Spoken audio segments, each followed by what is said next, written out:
இயேசு உங்களை நேசிக்கிறார். பிரியமானவர்களே, இந்த நாளில் ஆண்டவர் நம்மளோடு பேசும்படியாய் வேதத்திலிருந்து ஒரு வசனத்தை கூட வாசித்து நாம் வாழ்க்கையில அறிந்து கொள்ளக்கூடிய காரியங்களை ஆண்டவர் நம்மளோடு பேசுவாராக. அது எபிரேயர் புஸ்தகம் 13வது அதிகாரம் 17வது வசனம். உங்களை நடத்துகிறவர் உங்கள் ஆத்துமாக்களுக்காக உத்தரவாதம் பண்ணுகிறவர்களாய் விழித்திருக்கிறவர்களானபடியால் அவர்கள் துக்கத்தோட அல்ல சந்தோஷத்தோட அதை செய்யும்படி அவர்களுக்கு கீழ்ப்படிந்து அடங்குங்கள். அவர்கள் துக்கத்தோட அப்படி செய்தால் அது உங்களுக்கு பிரயோஜனமாய் இருக்க மாட்டாதே. பிரியமானவர்களே, ஆண்டவரை அறிந்து கொண்ட ஒவ்வொரு பிள்ளைகளுக்கும் அவர்களை நடத்துகிறதுக்கென்று ஆண்டவர் ஆட்களை நியமித்து வைத்திருக்கிறார். போதகர்கள், சபை பொறுப்புல இருக்கிறவங்க, மெய்ப்பர்கள். ஆண்டவர் இந்த இடத்துல தெளிவாக இந்த வசனத்தில் எழுதி வைத்திருக்கிறதை நாம் பார்க்க முடிகிறது.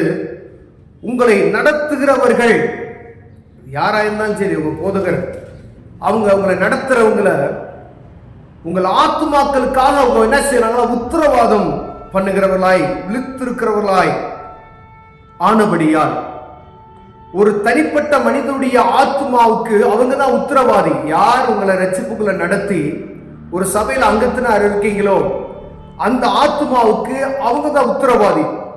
அவங்க எப்படி இருக்கிறாங்க, அவங்களுடைய வாழ்க்கை எப்படி நடந்து கொண்டு இருக்கிறது, ஒரு தலைவனானப்பட்ட ஒரு போதகர் அதை வாட்ச் பண்ணிக்கிட்டே இருக்கணும், அவங்களை விசாரிக்கணும், அவங்களை பார்த்து கொண்டே இருக்க வேண்டும். எத்தனை ஆத்துமாக்கள் இருந்தாலும் ஒரு தனிப்பட்ட ஆத்துமாவுக்காய் ஆண்டவர் வேதத்தில் எழுதி வைத்திருக்கிற வசனங்கள்ல ஒரு தழுவத்தில் 100 ஆடுகள் இருக்க ஒரு ஆடு துணைந்து விட்டால் அந்த ஒரு ஆட்டை குறித்ததான பாரத்தை ஆண்டவர் எழுதி வைத்திருக்கிறார். அப்படிப்பட்ட இருதயம் உள்ளவர்களை பற்றி தான் ஆண்டவர் இந்த இடத்துல பேசுகிறார். அப்படிப்பட்ட ஆத்ம பாரம் நிறைந்த ஊழியர்களுக்காய் அவர்களை நீங்கள் துக்கப்படுத்தாமல் இருக்கணும் அப்படின்னு சொல்றாங்க.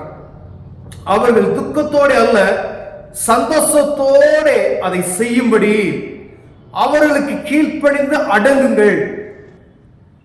அவர்களுடைய கனிகளினாலே அவர்களை அறிவீர்கள் என்று வேதம் சொல்லுகிறது. பிரியமானவர்கள், எப்போ உங்க போதகர் இருக்கிறாரு அப்படின்னு சொன்னா, ஒரு சபையில நீங்க அங்கத்தினா இருக்குன்னா, ஒரு ஆண்டவருடைய வார்த்தை சத்தியத்துக்கு சத்தியமாய் போதிக்கப்படுகிறதுனா அந்த இடத்துல நிலைத்து நீங்களால் இருக்க முடியும் என்பதை நாம் அறிந்திருக்கிறோம்.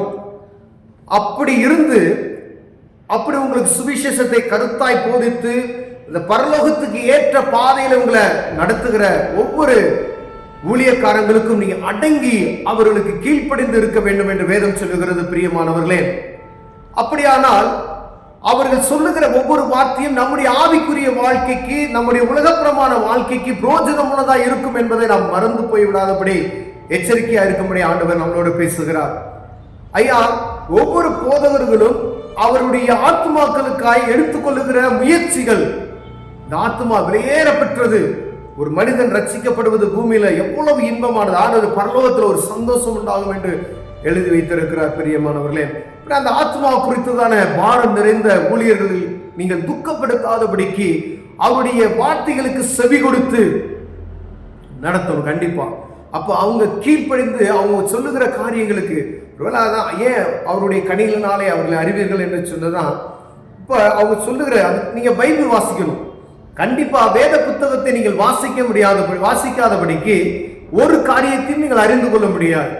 ஒவ்வொரு கிறிஸ்தவர்கள் வீட்டிலும் வேத புத்தகம் வைத்திருக்கிறீர்கள். தனித்தனியா ஒவ்வொருவருக்கும் இருக்க வேண்டும். ஒவ்வொருவரும் வேதத்தை முழுமையாய் படித்து அறிந்திருக்க வேண்டும். இதுதான் சத்திய வேதம். உலகத்தை நடத்துகிறது இதுதான், ஒரு குடும்பத்தை நடத்துகிறது இதுதான், ஒரு தனிப்பட்ட மனிதனுடைய வாழ்க்கையை சீர்படுத்துகிறது இதுதான், ஒரு வியாபாரத்தை நடத்துகிறதுனாலும் சரி, உலகத்தில் இருக்கிற அனைத்து காரியத்துக்கும் இடையுள்ள ஒரு புத்தகம் பரிசுத்த வேதாகமம். பிரியமானவர்களே, அப்படியான இந்த புத்தகத்தை நீங்கள் வாசித்து இதில் இருக்கிற பிரகாரம் நீங்கள் நடப்பதற்கு முயற்சி செய்ய வேண்டும். அப்பொழுது ஒரு போதகர், உங்களை நடத்துகிறவர், உங்களை விசாரிக்கிறவர், அவர்கள் சொல்லுகிற காரியம் இதுல ஏற்றதா இருக்கிறதா, அவர்கள் பேசுகிற வார்த்தைகள் இந்த சத்தியத்துக்கு ஏற்றதா இருக்கிறதா இல்ல மாறுபாடான இருக்கிறதா என்பதை நீங்கள் அறிந்து கொள்ள முடியும். அநேகர் வஞ்சிக்கப்பட்டு போய்விடுகிறதை நாம் பார்க்க முடிகிறது. ஏன்னா அநேகர் என்ன செய்றாங்க, பின்மாற்றத்துக்குள்ள தள்ளப்படுகிற காரியங்கள் வேதத்தில் இருக்காத காரியத்தை சொல்லி அவர்களை முற்றிலுமாய் வேறு சுவிசேஷத்திற்கு, மாறுபாடான சுவிசேஷத்துக்கு தள்ளி கொண்டு போய் விடுகிற காரியத்தை நம்ம அறிந்திருக்கிறோம். அப்படிப்பட்டவர்களை வேதத்தில் எழுதவில்லை. ஆனால் உத்தம இருதயத்தோடு ஒரு ஆத்மாவுக்கு பாரம் எடுத்து அவர்களை பத்தி கேர் பண்ணுகிற, அந்த ஆத்மாவுக்காக அவங்க படுகிற பிரயாசங்களை குறித்து எடுக்கக்கூடிய முயற்சிகளுக்கு, அப்படிப்பட்ட போதகர்களை குறித்து ஆண்டவர் இந்த இடத்துல எழுதி வைத்திருக்கிறார். பிரியமானவர்களே, இந்த சபையில் இருக்கக்கூடிய ஒவ்வொரு ஆத்மாவும் அவர்கள் சொல்லுகிற வார்த்தைகளுக்கு செவி கொடுத்து, இங்க போகாதீங்க அப்படின்னு சொன்னா, ஏன் போகக்கூடாதுன்னு சொல்றாங்க அப்படின்னா அதுல ஒரு அர்த்தம் இருக்கும். இந்த காரியத்தை நீங்க செய்யாதீங்க அப்படின்னு சொன்னா அது செய்யாம இருப்பதே நல்லது. பிரியமானவர்களே, அப்ப வேதம் என்ன சொல்கிறதோ அதை தான் அவங்க சொல்ல போறாங்க. இப்ப ஒருவேளை ஒரு போகக்கூடாத இடத்துக்கு நீ அங்க நிக்காதீங்க பிரதர், தேவையில்லாத இடத்துல நிக்காதீங்க அப்படின்னு சொல்லி ஒரு அட்வைஸ் பண்றாங்க அப்படின்னா அதை கேட்டு நம்ம நடந்து கொள்ள வேண்டும். சில காரியங்களை பாருங்க, துன்மார்க்கமான மனிதர்களோடு நிற்காத அப்படின்னு வேதம் சொல்லுகிறது. பரியாசக்காரர்கள் உட்கார இடத்துல உட்காராத அப்படின்னு சொல்லி இருக்குது. அப்ப அந்த இடத்துல நீங்க நிக்காதீங்க, தேவையற்ற மனிதர்களோடு நீங்க பேச்சுகளை குறைத்து விட்டு அந்த நேரங்களை சரியாய் பயன்படுத்திக் கொள்ளுங்க என்று உங்கள் போதகர் சொல்லுகிறார்கள். அதுக்கு கீழ்ப்படிந்து நடக்க வேண்டும். ஒரு ஆவிக்குரிய நண்பர்களோடு நீங்கள் சேராதீர்கள் என்று சொன்னாங்க அப்படின்னு சொன்னாங்கன்னு வச்சுக்கோங்களேன், ஆவிக்குரிய கூட்டத்துக்கு நீங்க போகாதீங்க அப்படின்னு சொன்னாங்கன்னா அங்க ஏதோ ஒரு தவறு இருக்கிறது அப்படி நம்ம அறிந்து கொள்ளும்படியாய் வேதத்தை நம்ம வாசிக்க வேண்டும். அப்ப இவங்க சொல்லுகிறது சரிதான். அப்ப இரண்டு காரியங்கள் இதுல நம்ம புரிந்து கொள்வோம். இங்க போக அப்படின்னு சொல்றதுக்கும் போகாதீங்க அப்படின்னு சொல்லுகிறதுக்கு வித்தியாசத்தை நம்ம அறிந்து கொண்டோம். அப்ப அவர்கள் கீழ்ப்படிந்து அடங்குங்கள். அவர்கள் துக்கத்தோட அப்படி செய்தால் அது உங்களுக்கு புரோஜனமா இருக்காதே. இப்ப பாருங்க, நீங்க உங்கள்ட்ட சொல்லி அதை நீங்க கேட்கல, அவங்க மனசை பாரப்படுத்திட்டீங்க அப்படின்னு சொன்னா ஆண்டவர் அவர் உங்களை விசாரிப்பார். அப்புறம் அவங்க மனசு துக்கப்படுத்திருச்சு அப்படின்னா ஆண்டவர் நினைச்சுவாரு, உங்ககிட்ட தான் உங்களை தான் பார்ப்பாரு. ஊழியக்காரன் துக்கப்பட்ட பொழுது ஆண்டவர் என்ன செய்வார், நம்மளை பார்ப்பார். மோசே மனிதர்களுக்காய் அவர்கள் படுகிற அநேக காரியங்கள், ஐயா ஆண்டவரே இவர்களை விட்டு விடுங்க, நான் அவங்களுக்காக மன்னிப்பு கேட்கிறேன்னு சொல்லி அவங்க தவறு இஸ்ரவேல் ஜனங்கள் தவறு செய்யும் பொழுதெல்லாம் இவர் போய் தேவ சமூகத்துல மன்னிப்பு கேட்கறது நாம் அறிந்திருக்கிறோம்.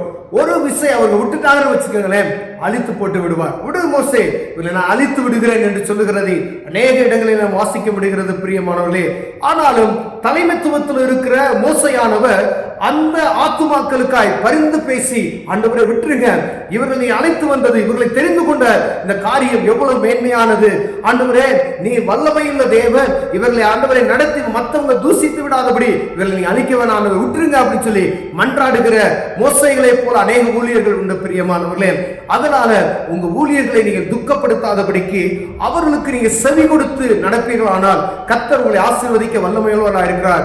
தொடர்ந்து இதுக்கு கீழ்ப்படிந்து நடக்க வேண்டும். அப்படி நடந்தோமையானால் வாழ்க்கையில் ஆண்டவர் அநேக காரியங்களை செய்வார். கண்களை மூடுவோம், ஜெபம் செய்வோம். அன்பின் தகப்பனே, ஆண்டவரே எங்கள் நடத்துகிறவருக்கு நாங்கள் கீழ்ப்படிந்து நடக்கிற இருதயத்தை எங்களுக்கு தாங்க.